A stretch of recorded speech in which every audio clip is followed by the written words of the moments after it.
We started working with Cindy Ruskin, who had written, was working on a coffee table book about the quilt, and she was collecting stories of people who had sewn panels and the people that they were remembering.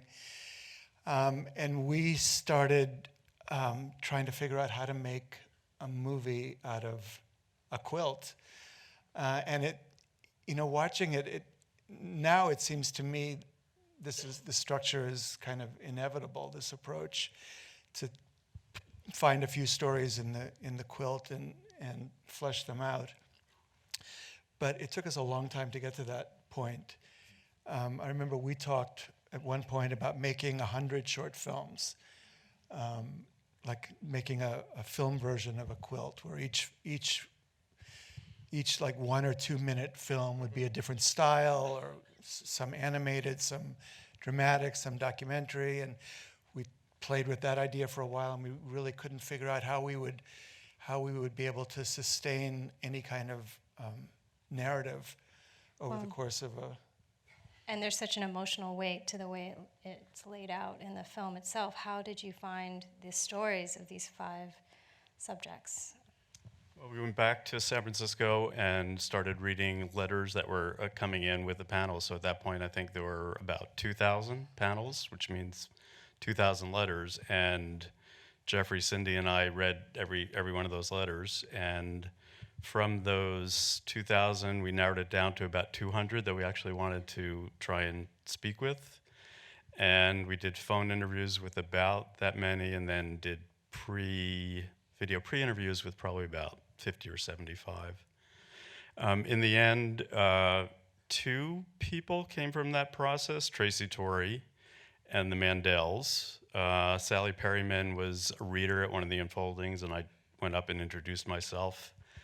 Vito was a good friend of ours. Sarah and Tom were also people we knew. So, we knew we wanted to have this representation, and essentially found the people that we felt best represented each of those, represented the different groups that were being affected by HIV/AIDS.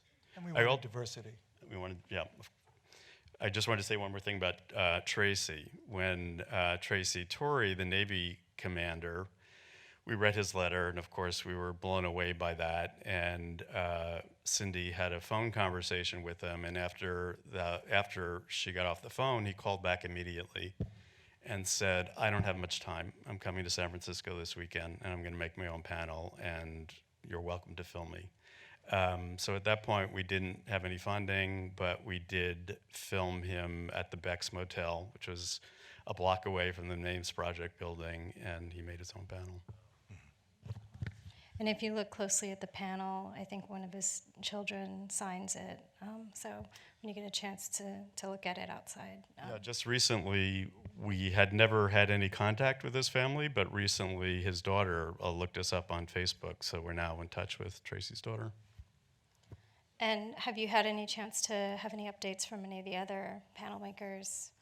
I know in 2004, you were able to find out what happened, how Sally is doing, but have you contacted her? Yeah, we were in touch with Sally. Was it 2004? It was something like this, about 15 years ago. And she was doing great.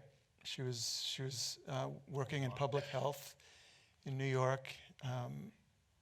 She was grandma, yeah. And we've lost touch with the Mandels. If anybody has any contact information, we'd love to know about it. Sarah, I just spoke with. Sarah Lewinstein is doing great. She's still very sporty. She's the general manager of a bowling alley in Silicon Valley. Jessica is 35 and married and has a 7-month-old boy. Vito, of course, died the year the film came out.